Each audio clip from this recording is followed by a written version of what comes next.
welcome back to Tibetan podcast channel. Today it's time to read some English quotation which given by His Holiness the 14th Dalai Lama. Actually, there are lots and countless quotations we can find out from internet. But don't worry, I'm not going to read all of them in one breath. Okay, so I have chosen 4 in one epic.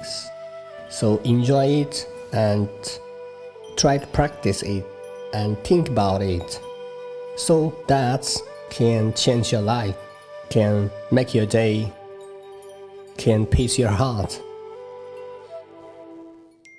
So my first quotation is: happiness is not something ready-made.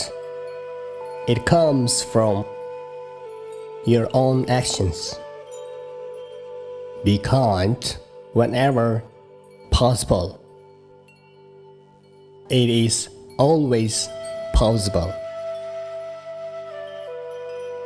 Silence is sometimes the best answer.